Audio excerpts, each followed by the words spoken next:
الله أكبر الله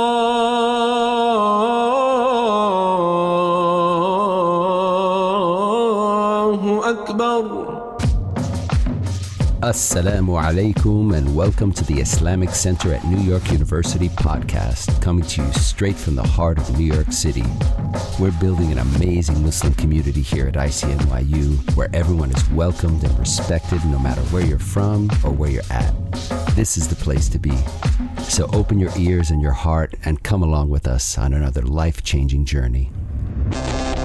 Bismillah. أعوذ بالله من الشيطان الرجيم بسم الله الرحمن الرحيم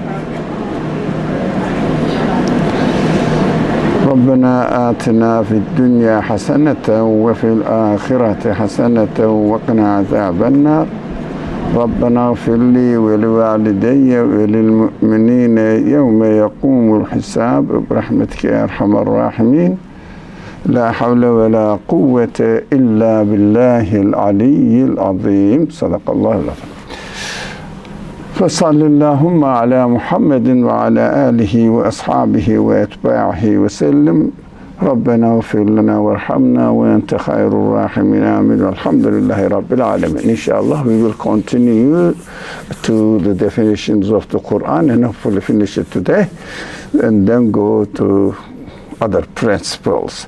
So up to this point we came to this principle of reading the definition of the Qur'an. The Qur'an is the commentator of the book of the words of the seen and the unseen.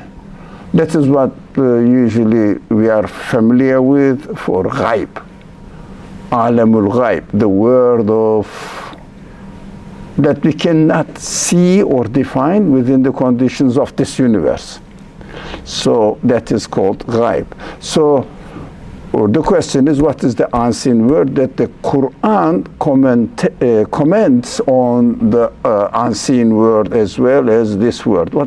We had quite extensively explained what this universe tells me in the form of action, that it is the work there, the owner, the creator of the universe presents to us, that reveals his qualities to us. That is one side.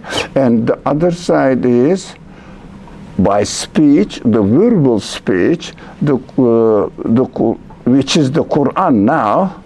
There has been many others in the history, but what is available for us, the Qur'an, especially for sure that we are sure that the Qur'an, the narration of the Qur'an was really preserved as it was revealed. Even the Prophet did not change anything about it from the beginning to the end. It's amazing. 23 years of the period. Whatever said is fixed. In 23 years, if it was a man-made thing, it should improve. It is very interesting in terms of the nature of the really quality of the language of the Qur'an. Instead of increasing, it seems to be decreasing. The first sections, the surahs of the Qur'an, we see that the rhetoric, the language is poetic, so powerful. Unimaginable. Everyone was really disabled before the revelation, after the revelation of the Qur'an. The poets couldn't really speak anymore because no one could say anything better than the Qur'an was saying. But later sections revealed after 20 years, instead of improving the rhetoric, it really becomes a kind of normal language. It is meaning-wise is different. I'm talking about only the quality of the poetic quality of the language. It means it is not the work of a person, a human being. Cannot be. If it was, it should be improving, isn't it? Not decreasing. So, and also it is occasional. Without realizing, another interesting side is, everybody knows around the Prophet Muhammad, والسلام, he doesn't know how to read and write, and he never takes any notes and corrects it, edition, the second edition, and also first draft, second draft, no such thing. So suddenly, Prophet loses almost control of his consciousness, his awareness, and then wakes up, says, it's very tiring, and says, this was revealed to me, fixed, no change. That's it. So amazing. It is sure that it is the verbal speech of the creator of the universe. So they explain each other, vice versa. If you want to understand the Quran, the best way is look at the work and see the speech. How do they witness and explain each other? So if you want to understand how to study the universe, look at the speech. It gives you the guidance how to use the universe and how do you decipher the meaning of the universe, right? It's clear. I'm very briefly wrapping up what we have really discussed previously up to now. Rhetoric went down. Sorry? After a few years, the rhetoric of the language of the Quran went a little bit, yes, went down, of course. So it became more normal speech to human beings. I mean, not really normal speech, it's mixed up, but as far as the quality of the, which is in Arabic, balagha, and the quality of the poetic quality of the language, not the content. Of course, sometimes if you really read, for example, inheritance laws and marriage laws, divorce laws, there's somehow the debt arrangement laws, for example, somehow really quite close to human language.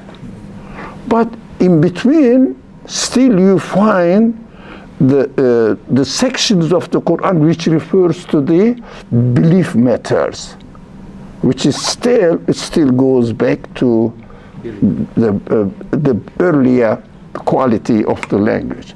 If you study it, you will understand. Come closer. I have a question. Yeah, of course, but come closer. So I have to do that. And also I mean, if you don't mind. If you mind, all right. I think I have to plug in for my computer. Okay, it's up to you. Yes, it's up to you. My question is, this is kind of similar, kind of related, kind of not, but still. How, if we're talking about in the order of the Quran, you mentioned in the beginning, surahs have like this kind of elevated, more poetic. And this is beyond human capacity poetic. How was the order of the Quran decided if the earlier surahs were revealed later? That is a big subject. But I can give you, it's a good question. Of course, it is everybody's question, not only yours. We have to appreciate any question. But especially this is a valuable question and valid question and also helpful. Thank you. Now, very briefly, when the Quran was revealed, how do you say, I don't know,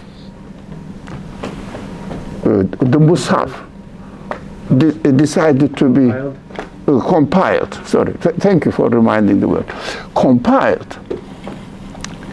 People were living in Medina in an establishment administration and with the practical lives. So everybody was wondering about, yes, we embraced Islam, but the people who embraced Islam were all new and in great number. I mean, Medina society used to be somewhere around 6,000 people. Now it became 20-something thousand people, and neighboring tribes also made an treaty with the Medina administration and declared that they accepted Islam, and also they respected the Prophet, the messenger of God, Muhammad, peace and blessings be upon him. So they said, okay, we accept it. Now the practical matters were their first concern. And interesting that of course, after Fatiha, the second chapter which is Baqarah.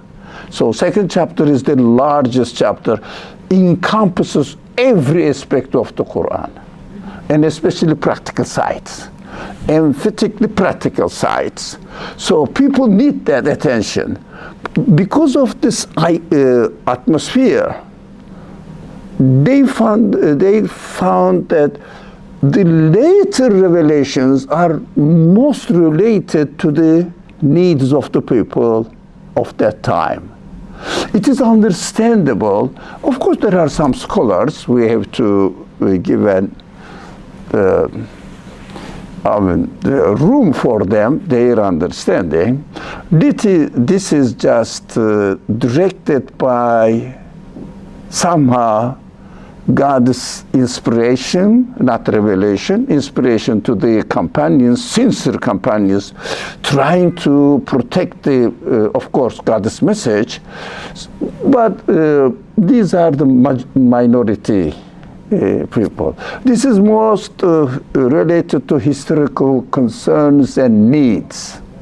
So they found out that the largest, because the Qur'an's revelation, the earlier revelations, the earlier chapters revealed were short, and also very much related to rhetorical side of the quality of the Qur'an, and also very foundation matters. I would advise you, educated people, to study the Qur'an from following chronological revelation. Yeah, it is much more related to our time, because foundations are foundations are first based without hesitation. Reality of the creation, reality of human being, realities of social life in the first revealed sections of the Quran. So if anybody is interested in building up his personal and social life, it goes from the beginning to the end. Actually, it is very interesting.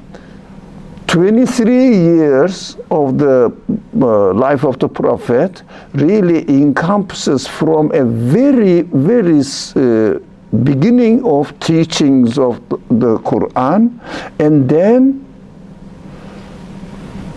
every aspect of life is covered towards the end.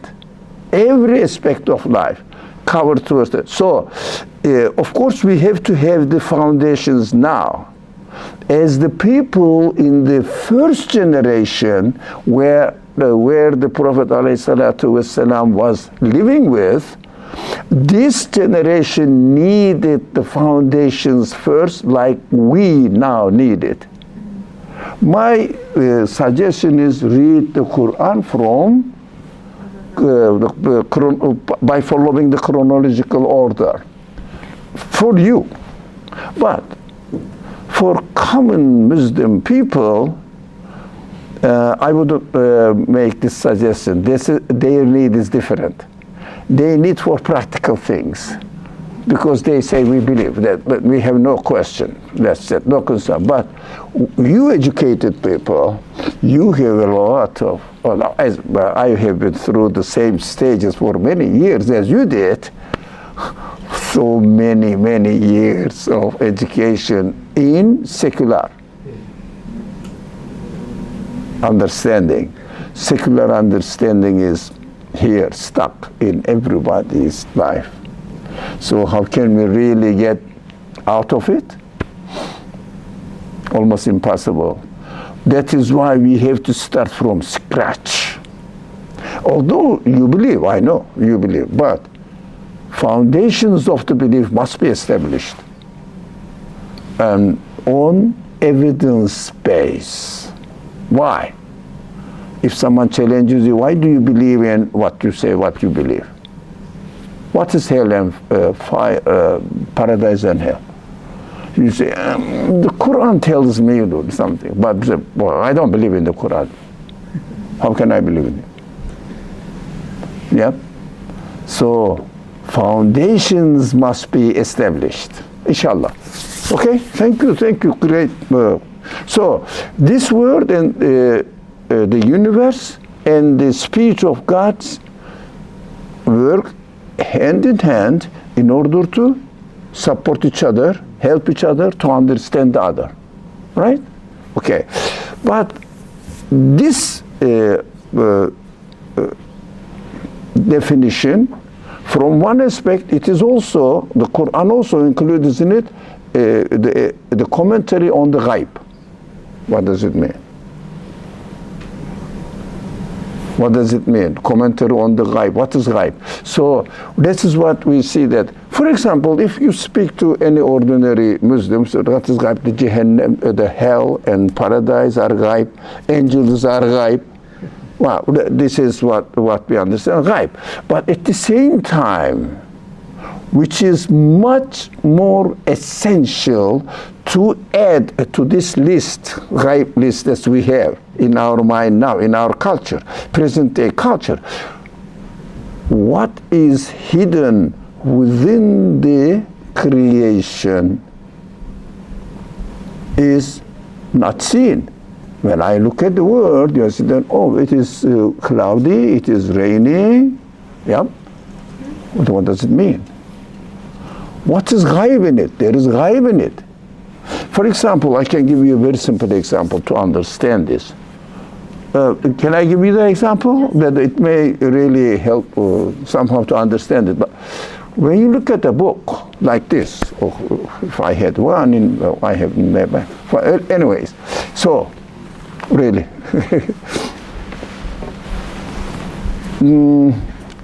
any with the Quran or something from there, Nusaf. Come on, quick. Yep, this best one. Okay. Is there anything ghaib in it? Like this? The author. Sorry? The author. No. I mean, no. Ghaib means I see the paper. Yeah. Yep. But everybody knows that it has knowledge in it. Yes? Where is it? Where is knowledge? When you read it, ghaib side of the paper becomes apparent. This is a material being, right? But there is something in it that we cannot see, but we are absolutely sure when we read it, some information refers to the knowledge of its author, whoever it is. I am absolutely sure when I read it, it makes sense. I am absolutely sure a ghaib person for me has transferred his ghaib knowledge, it is not material, into written form here on this paper. But I have to know how to read it. Now, this definition helps me understand that the universe is a kind of paper. And just using the analogy, kind of paper. So when I go into it, I see that in the creation of every being within the universe, lots of qualities are introduced to me. But it is ghaib. If someone says, I don't believe anything other than the matter, right? Then they look at the book it has manifested qualities explaining who the author is, what the qualities of the author are. He says, no, I see only paper and some traces of ink in it. Ink, well, something like that. Let me see how thick they are. Let me see, how big they are, how heavy they are, rather than reading the meaning. The Qur'an says, I can help you. How do you decipher, find out the meaning which conveys the message, the wisdom, the knowledge, the power, all the qualities of its creator inscribed in it? I can teach you how to read. That is what the Qur'an should also be read for this purpose, helping me to find out the ghaib aspect of the universe and find out the author's qualities manifested in it, explained in it, right? So this is the most important ghaib for us to understand, so that we can understand and make sense what the other ghaibs are. Hell, paradise, what is there? The qualities manifested in the creation, these qualities expose the qualities of the author of the universe, which is the author of me, which is the author of my human feelings. So he teaches me what is written in my human body. My body is going to the same analogy. My body is like this matter, but something written in it, and it is meaningful, qualities of its creator. My feelings are nothing but the revelation of revealing the qualities of my book of existence. That is how the Qur'an helps me to combine what is the meaning, qualities of the creator are manifested in me, what is the qualities of the creator manifested in the outside of the creation. So it teaches me how can I combine them and utilize these meanings in order to understand why I need eternal life. Who can really provide eternal life for me? It is very essential. So you understand, if I do something, I feel bad. If I do something, I feel happy, pleased. So what does it mean? My creator is telling me that these qualities are given to you by me in order to understand who your creator is, what he is conveying you in your existence. The universe also witnesses that. So you understand that I want my life in the best way forever. Is it possible? Yeah, the creator of the universe is able to create everything infinitely because his qualities really, I understand, are infinite, absolute.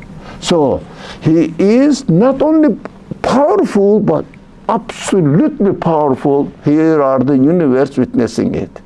So who can really create my existence as he created here on a temporary base, birth and death, that's it, temporary. But the feelings seek, crave for permanence and perfection. Only the absolutely powerful and merciful one, which universe says, my creator is absolutely powerful and merciful. Look, everything, trillions of different kinds of creatures in the world, all are taken care of at the same time. So I can take care of your need because I am the one who gave it to you. Yeah.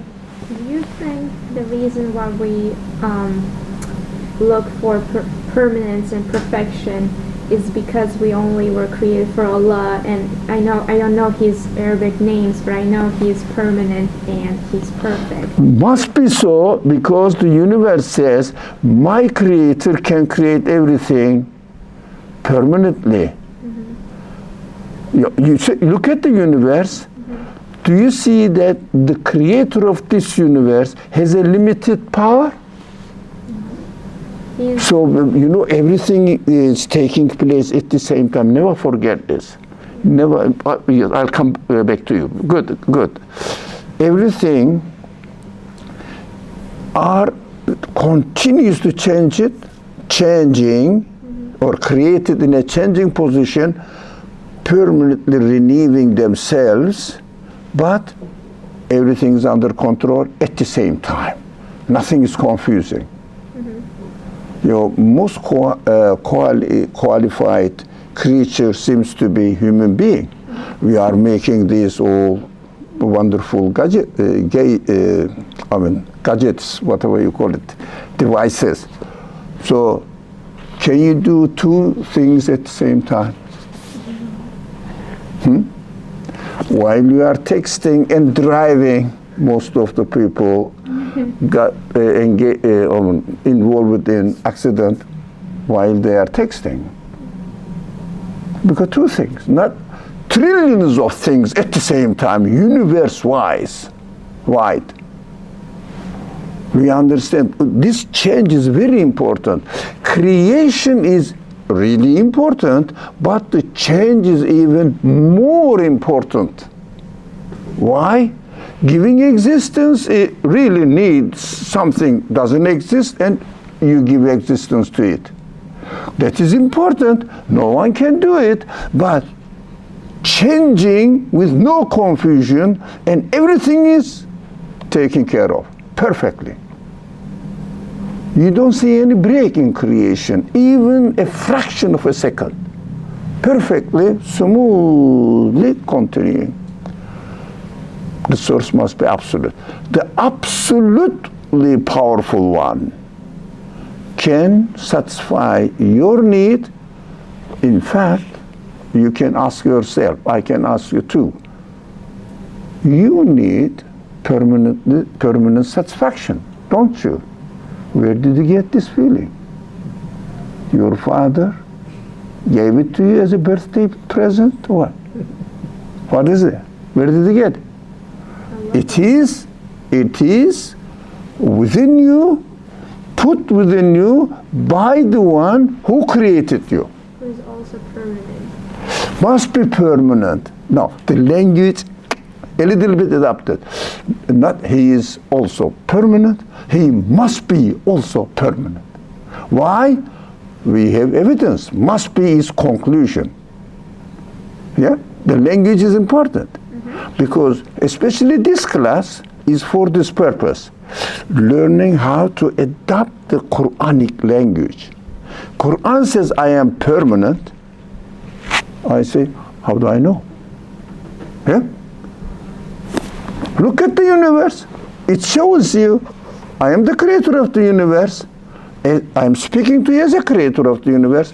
Do you understand the universe needs a creator? Yeah? Otherwise you cannot explain how it happened. You can say nature, you can say natural development, accident. Doesn't make sense. Does it? I mean, the thing developed by itself. Can you develop yourself? Can you stop aging? Can you change anything in the order of the universe? I don't think anyone can. It's impossible. So we have to obey the order of the universe. There is no choice for us. Other choice for us. Obey the order of the universe, right? So we cannot really do anything otherwise. So what we need, we have to understand that this need for eternal happiness, especially this age, everybody is complaining about loneliness, depressions, stresses, not being satisfied, not finding a proper friend. You know, you can really rely on trust. It's a horrible civilization, unbearable civilization. I don't know. If someone doesn't believe in the creator, conscious creator, and if doesn't believe that this life is just a temporary education, school, I call it, the universe, I call it universe is what? School where we are educated, trained. Who is the headmaster, president of the school? The creator. Who is the instructor of the school? Instructor. The prophets. The messengers. Messengers come and teach us how to live in this world according to the expectation or your qualities, human qualities. So without contradicting yourself. For example, do you want permanent happiness? If you go to any store, do you want to get the best one for the price? Not that, for the price. One of them is even the same quality, but color is, that's what I want. Even the color. You want the best one, most fitting one, don't you? Who says, give me the worst one? You go to the greengrocer, you say, give me the old fruit or vegetables. I don't want to, I have not seen anyone. So fresh, everybody said, fresh one, fresh, the best one. You get, not this one, to get one, best one. What is the best of the best? Permanently best. This desire is, if someone tells you, I'm going to give you guaranteed happiness for even 10 years. Guaranteed happiness? 10, what do you want? 1 million. If you have, you give it.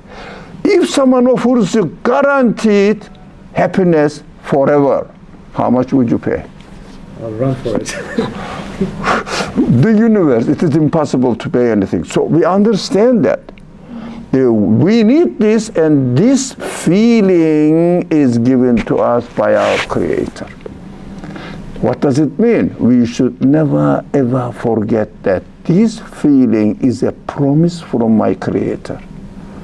Your feeling is a promise from your Creator, letting you know that I created you with this need as I created you with the need of air, and the atmosphere is here. Food is here. Who's creating the food? Out of dirt. The best food, dirt, coming from dirt and water. Yep. No one is creating it. So we understand, I'm taking care of your needs. This is also your needs. I'm responsible for it. I will take care of it. So we understand ghaib, any kind of ghaib is really explained to me in the speech of the Creator. Any question, any concern, I'll just pass. All right? Did you have a question? Oh, yeah, you hit the question. Come on. A bit loud. This might be I'm just thinking in the opening of the Qur'an, right? Not in Al-Fatiha, but at the beginning of the Quran in Baqarah. there's like an ayah that says, الَّذِينَ يُؤْمِنُونَ بِالْغَيْبِ وَيُقِيمُونَ الصَّلَاةَ وَمِمَّا رَزَقْنَاهُم. So The people that so leave it, and because we need English translation. So it doesn't matter. The point is. The point is, it says the people that believe in the ghaib, right? But it also says the people that like stand in salah, and that's the beginning. So I don't know. I had a question because it might be. When I was reading, I was trying to study that ayah, like. So, excuse me, do you follow? Does anybody follow? I'm listening still. Yeah. You are listening. Please continue. So, like, I was trying to study the ayah and trying to figure out what it means in terms of the ghaib being what is later explained in the book, which would explain why it also brings up like the people that stand in salah, and have in the context of that being in the beginning of the Qur'an. But I was also trying to think maybe it's a different kind of ghaib that you come in with that you already accept before you even read any other context. So I was asking what that ghaib is specifically. Okay. So summary. Because it is too far, and my ears are, old man's ear, telling me get ready. Yes. More clarification on what ghaib is. What is ghaib? Yes. In that ayah. In which ayah? In the particular verse she is mentioning from Baqarah, section Baqarah, she quoted a verse. Do you know which verse it is? وَالَّذِينَ يُؤْمِنُونَ بِالْغَيْبِ. Yes. No, وَيُقِيمُونَ الصَّلَاةَ. I'm guessing. Yes. Okay. I think the question is there's no context before that ayah, and so how is the Quran? How do you think about the ghaib in that ayah, knowing that the Quran starts off with no context, saying that the people like. All right.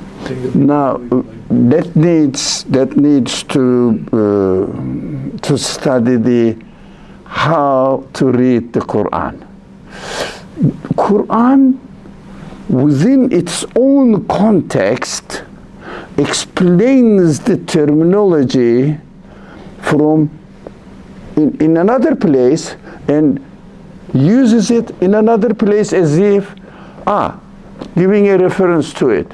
So one verse, exactly like how we understand in universe, in order to understand the existence of anything and the meaning of existence of anything in the universe, we have to see it within its context. For example, I love simple examples. Look at a building.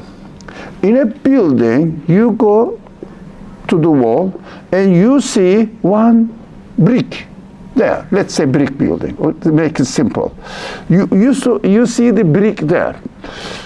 In order to understand the meaning or the message, what the existence of this particular one brick there in the wall, you have to understand. Otherwise, brick itself seems to be meaningless. But if you understand try to understand the brick in terms of the complete building, you understand that the brick is speaking to you that the one who made the building has put me in order to function this duty. So I am here. And my presence being in this particular point of the building demonstrates and lets you know that the mason or the architect or the builder put me here, knows whole house, the project to the architecture of the whole house, and rightly put me there. So if we don't look at the Qur'an now, this is the Mus'haf. Actually, the Qur'an, no, this is the Mus'haf, not the Qur'an. So that is another subject. So this Mus'haf of course, it includes inscriptions of the speech of God is really included in it. So that's why people call it the Quran, but we have to be careful. This is the Mus'haf, not the Quran.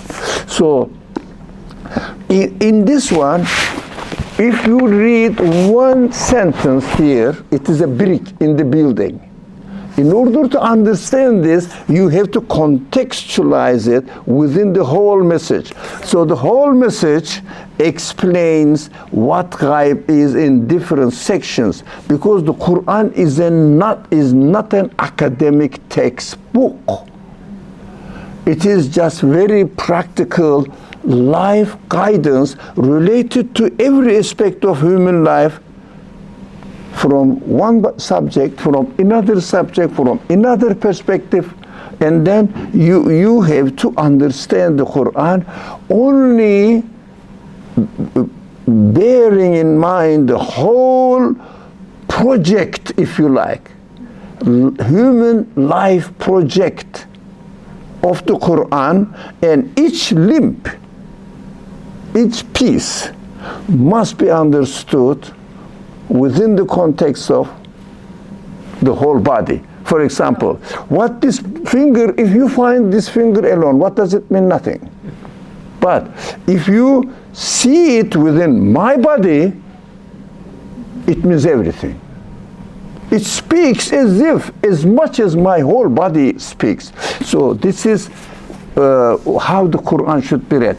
Unfortunately, nowadays, people take the translation or any other means of understanding, conveying the message of the Quran, and say that, oh, I read this like an academic book. What does it mean here? Oh, not here. They don't even know what does it mean. What does this verse mean? Or no, try to contextualize it. That was my question. Sorry? My question was about the context. Context. Because I had different things that would lead me to really different conclusions within the context. So that's why I was asking. It's because isn't that ayah? It's describing the qualities of the muttaqeen that was referred to before. I mean, okay. Certain the believers who have believe it with certainty. God conscious. So, this is the description of the person. So, it is the aim. It is the aim that we have to aim at it. But in order to reach or to fulfill this purpose, we have to see the whole context. Learn whole context. Inshallah. Thank you. I'm sorry for... No, not true. No. You have to ask. Of course, nothing should be left hidden. So, explained. But we have to know the whole context, and then it makes sense. All right? What is that? All right. Now, okay, let's be quick now. God has the most beautiful names, the attributes of perfection, so call upon him by them and keep away from those who distort his names. They will be punished for what they used to do. These beautiful names, this Asma'ul Husna, famous, what are they? How do we know? Yep. It is not really a list of the names. You know, my name is Ali, and for example, it could have been Muhammad or Muhammad Ali ibn something. No. Beautiful names, very briefly, are the qualities of the Creator. So, Quran teaches us how to decipher the quality of the Creator of the universe as well as me. How to understand this. It guides me how to read. That is the ghaib side of the universe, is names the qualities, i.e. qualities of the Creator. Creator of me, Creator of the universe.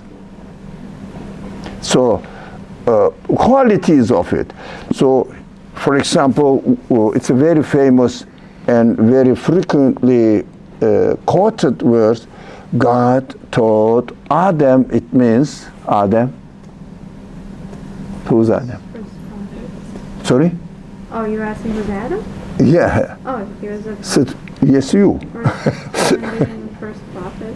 Yeah, but represents you. Yes. Your creation. You were just a body, and you are given, blooded in you, the qualities of the names of your creator, so that you can understand who your creator is. So these are the tools. The human beings are given the tools to understand the qualities of their creator. These tools are the names of God manifested in your body. It means as a tool, Yeah, so you can, for example, if something really dramatic happens, do you feel sorry? Take pity on it. Why? Again, ask this question to you, to myself. I'm not being personal. Everybody, of course. So you say, why do I feel pity? Where did I get it? Never forget, this is my classical question. Where did I get it? Where did I get it from? For example, where did you get your eyes? Happened to be here accidentally? Can you believe? So I don't believe that this stuff happened to be here accidentally. It's a simple thing. It can, and more than a thank you. So I'm guessing. So thank you. So who can believe that this is accidentally happened to be here? The wind happened, the earthquake happened, something happened, volcano burst out, then it became like this, but in front of me, available, water in it, beautiful. So how can I believe that my cells are happen to be accidentally arranged in the perfect way? Perfectly. Everything works perfectly in harmony.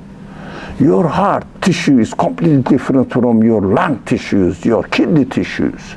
Your nerves are completely different. So skin is completely different. Hair. So some people suffer from hair, like me. I'm very happy. So shows the wisdom. So if there is at all. So they all work perfectly, meaningfully. If I get older, I start, my hair started becoming white. Why? There are signs in it. No, everybody knows that white is getting into old age. Okay, beautiful. So you see that, purposeful creation, wisely creation, preparing me for death. Yep. All these activities show me the names of the Creator, which I can use the tools within me, which is called the collection of the tools of knowing who my Creator is, called ruh, human soul. That is what human soul is. So we understand that human soul is nothing but if you like, the collection of the all tools needed to understand the qualities of my Creator. These are the beautiful names, and God says in this verse, communicate with Him, call upon Him by them. It means, oh my, in the example, compassion feeling pity for somebody needy, for example, helping. Oh, my compassionate Creator. How did you know He is compassionate? Look at the universe, look at your feeling. They work, three of them work in harmony perfectly, confirming each other. So never forget, your feelings are equal to qualities of the universe. One person is equal to the universe. This is why. Because you can function within yourself as the whole universe functions in order to demonstrate the qualities of the Creator. It is, we are the summary of the universe. That is why the prophetic saying says, as long as there is one believer on earth, the doomsday, the last day, will not occur. Why? Universe and me, a believer, hopefully, inshallah. So a believer and the universe are working together. If the universe gone, my feelings cannot function because there is no correspondence. So my existence become futile, pointless. Other way around. I am alive, universe is not there, meaningless. Universe is there, I am not there. The existence of the universe means what? Nothing is functioning. A book no one is reading. What is it good for? Garbage. Nothing. You can use it to heat your house. Nothing. If no one reads it. Exactly like this. We should never forget how valuable and precious we are. Don't forget, that is Islamic really literature teaches us. Never think yourself, I am nobody. No, you are everything. If only you utilize it, you know how to use it yourself. You can it's a center of the universe. You can communicate with the rest of the universe at the same time. And you can really communicate with the universe in such a perfect way that it makes meaningful for yourself, and you will be satisfied. Whoever created the universe must be my creator. Whoever created me must be the creator of the universe. You cannot separate it. So, Allahu la ilaha illahu Lahul Asma'ul Husna. God, there is no deity save Him. He alone are the most beautiful names and attributes of perfection. It's the translation says, names means attributes of perfection of it is creator. Perfection of it is, but not a simple name like, for example, my name is Ali. I think it's simple. Everybody may know it because you know that they advertise it. So, Ali, not this one. Ali by itself. What is that? Ali. Label. A label. A label. But if you say Ali is the one who speaks, the speaking person, the quality, it really discloses what I am. If I am an engineer, which I am not, and I'm very happy by not being an engineer, I don't have to work for a company and slave of 8 to 9 or 8 to 5. So I'm very happy. So let's say I am an engineer. So the engineer Ali is the one who is speaking here. What does it mean? The qualities starts disclosing who I am. But by name Ali means nothing. So beautiful names is all the qualities of the Creator. The name of Allah, like the proper name, yeah, personal name, represents all of them. For example, if you know the quality of somebody, I cannot give the example of myself, I have no quality. So the qualities of somebody, you know that it's a good engineer and at the same time excellent parent or something, you know, very the one who is expert on some other subjects as well, and he helps people, lots of qualities. So when you know all the qualities, by mentioning the name, you recall The qualities. qualities. So when you say Allah, it must make you remember the qualities of the Creator. If it doesn't, I don't know. I don't know. No, not Allah. You know, don't say God. No. But what do you mean by it? What do you mean by God? What do you mean by Allah? These are all in need of explanation. So I will go one further. Now, another example of the Quran explaining the ghaib, you know. He created horses, mules, donkeys for your transportation. Again, purposefully, it means purposefully. So for your service, again, and adornment, although some people really love horses. Oh, they are crazy about black, pure blood horse. Psh, I don't think you can get one, can you? By $1 million? Yeah? It's difficult. So, adornment. You don't use it to run, to ride. No. Just beauty. Enjoy it. Maybe for racing. And he also creates what you don't know. It is also ghaib. What does it mean? What will happen in the future. The most important ghaib which will happen in the future is fill in the gap. In the future, ghaib.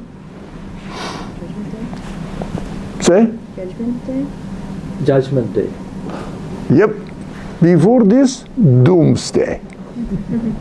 Yep. That's perfect. And this universe cannot sustain itself. Doomsday is the sign that this universe cannot sustain its existence. Cannot come into existence by itself, plus cannot sustain its existence by itself. To show it, I am created as a baby and I am turned into a kind of baby in my old age. It means I have a beginning, I have an end. So my existence is wonderful, perfectly demonstrating the qualities of the Creator throughout my existence, letting me or giving me the opportunity to know who my Creator is, which kind of demonstrations about Himself He is making for me. One. The other one saying that, yes, you exist, but you cannot sustain your existence. Can you? That is important, that we have to pay attention. So, at the end, you will die. My cells are dying almost every day. So, my body is dying, my spirit cannot die. It is not matter, is not subject to change. So it is like quality. So that is something else. So my body dies. I have a son. He dies, son and daughter, and both. Alhamdulillah, I have son and daughter. So they die too. Their children, they die too. What's going on? So you see that galaxies die. Stars die. It's a matter of time. Time means what? God's decision. You will exist within this period, the other one will exist within this period, but is there anything in the universe which doesn't have a beginning and end at a certain period? Whatever the number, doesn't matter. At the end, it will die. Universe will die, and what you said comes in. What is the end? The school is closed. What happened? Why did I learn all this? So you will be given degrees. What does it mean? As the Qur'an says, where is your book? Records of your life. How successful you were. And what are you going to do with the degree? You will start a business at something, office, hang the degree there and start getting it back so that you can unfortunately pay your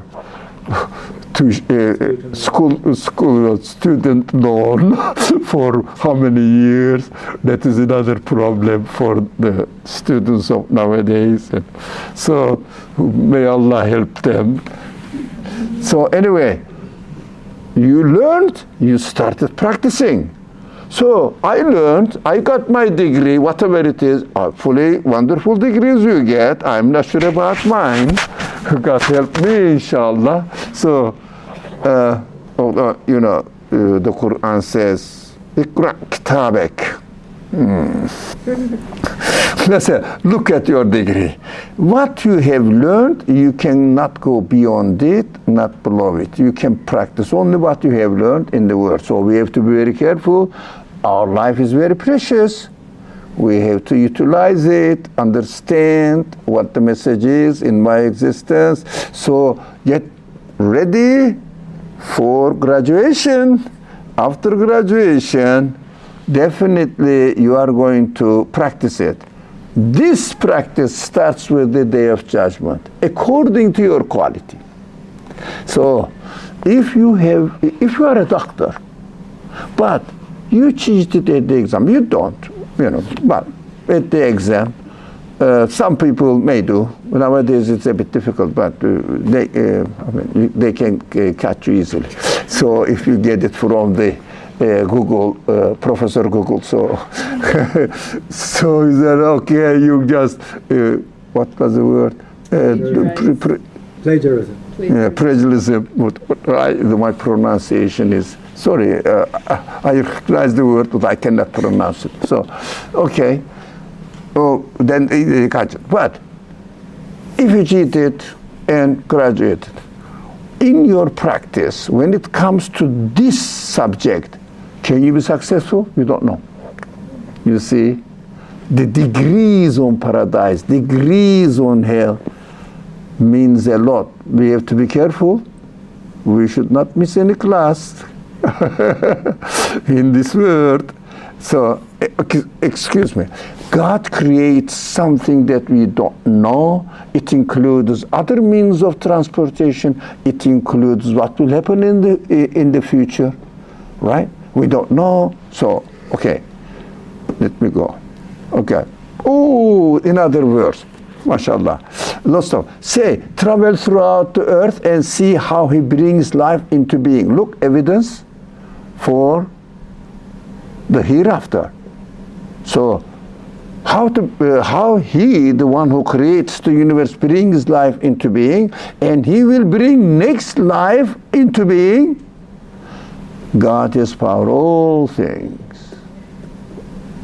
See, the things are changing, seasons are changing, everywhere.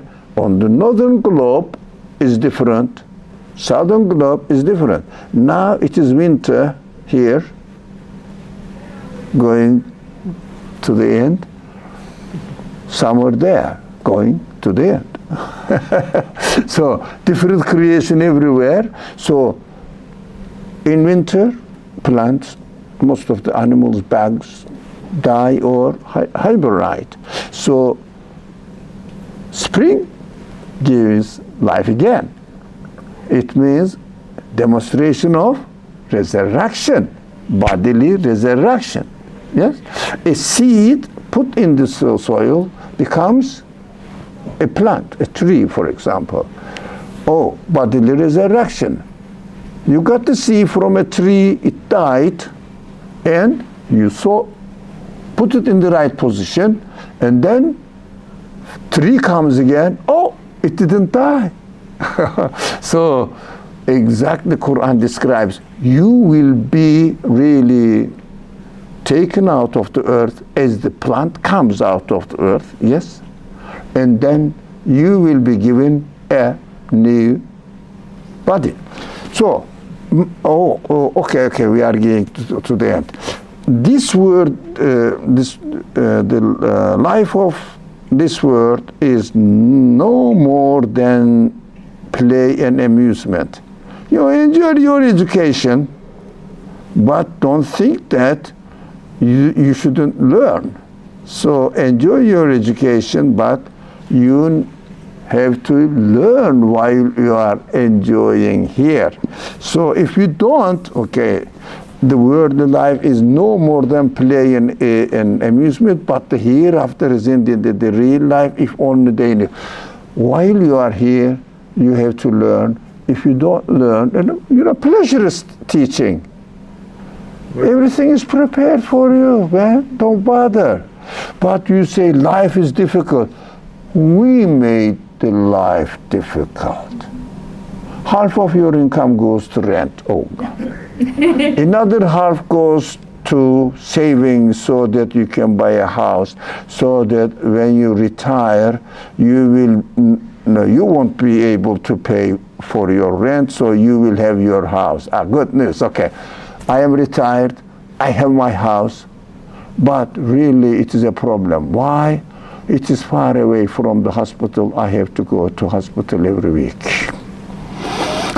And a few years later, pass away. What was it? Did I work for it? Yeah, you did. So this civilization offers us nothing more than just really, how do you say, cheating us. Band-aid solutions. Sorry? Band-aid solutions. Putting a Band-aid. Band-aid solution. Not the permanent solution for my needs. So, I mean, it may not be like, we may make it difficult. I agree with that, but I don't think it's not plain amusement either. I mean, I don't know. It's just I'm not understanding the verse. When it's just plain amusement, are we really here for just entertainment? Yes, you can, but if artificially we turn our life into a torture chamber, you don't feel it. But can you imagine the way we are created? What do you need? Really, 2 acres of land and 2 cows and 10 sheep. Perfect. The trees are growing by itself. Animals are growing by itself. Without your God is creating, but prepared. Amazement. Come to New York. So you have to pay rent. Everything is expensive. Transportation, taxes, insurances, blah, blah, blah, blah. So these are all. That is why the people are complaining, rightfully complaining. In fact, by saying the life is not entertainment, not a really enjoyment, but of course you hear the labun welahu as in the negative way. Yeah, real life is in the hereafter. It means don't pay attention to it, but I'm living here now. That is why we have to understand the verses of the Quran as directly related to my realities right now as well. So I will give you. So when we are really complaining about the life, in fact, we have to complain about this civilization that put us in this position, changed our if you like, in quote unquote natural life, the way we are created, but artificial life. We are slaves of many things that we are dependent on them now. Even there is no electric system, no water system. You cannot get light, you cannot get water. But in fact, water is freely created. Yeah? Freely created. And you have to pay for a bottle of water, I mean, at least $1, isn't it? More. Maybe more. Yeah. What is this? Rain. How much do they pay for rain? Nothing. Artificial life, and we have to build. You cannot carry it because natural life is completely destroyed. I have to suffer. You know, human beings are suffering because of what they have made with their own hand. God created in a comfortable life. So, very easy. So who doesn't like dealing with the garden? I love it. Yeah, I love it. It is enjoyable. Who doesn't like really dealing with the sheep, for example, lambs? Oh, let the children play with the lambs. They got really amazed. So, let's go. So, hereafter is indeed, yeah. So I had a follow-up question. So to the point of like how we create these artificial societies and rules, the other side to that is we don't choose to be born into this world. Yeah, of course. We're given our feelings. Yeah. So we don't have control over that. And then we are born with an existential desire to seek for greater meaning. Yeah. Which could be an internal torture to someone that is seeking that in places where there's no guidance, right? So that in itself could be a whole different angle, Yeah. You know, a whole different angle, if that makes sense. Exactly. You have your consciousness. You can question what's the reason for this horrible situation. So it helps me. I think you can also utilize it. It helps me to understand that if we don't follow the God's way and put our preferences, interests, caprices, yeah, superiority complex, then you lose your happiness. It is the best way of understanding that when we, the human race, deviate from God's path, they lost. They lose their purpose of existence. That is enough a lesson to understand that I am really seeking, really craving for the eternal life where I will enjoy Allah. Of course, we didn't choose to come here and live in New York. I mean, some people may, but still, if not here, you know, going back, most of people from Pakistan come from Karachi. So I say, okay, if you don't like New York, go back to Karachi. It is 40 million people there. So you will have which kind of life there? Everybody is in tension, isn't it? So it's very, but depending on how you view it. So it is a good way of understanding if we deviate from God's path, we will find out ourselves in terrible life, in really confusion. That is enough. So we should be seeking for eternal life, eternal pleasure more than everybody else. Alhamdulillah. So now that is another definition. Let me see another one.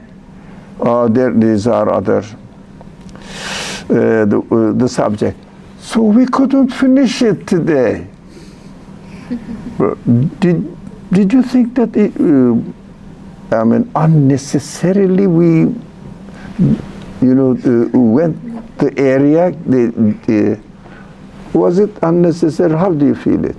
I feel like Well, I wanted to make it practical. it was good. Yeah. Okay, inshallah. I think the time is really up. Thank you very much.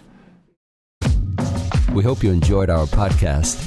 If you're inspired by the work that we're doing at the IC and want to help keep it going, subscribe to our podcasts, follow us on social media, donate to help support us at icnyu.org, and most importantly, keep us in your continued du'as.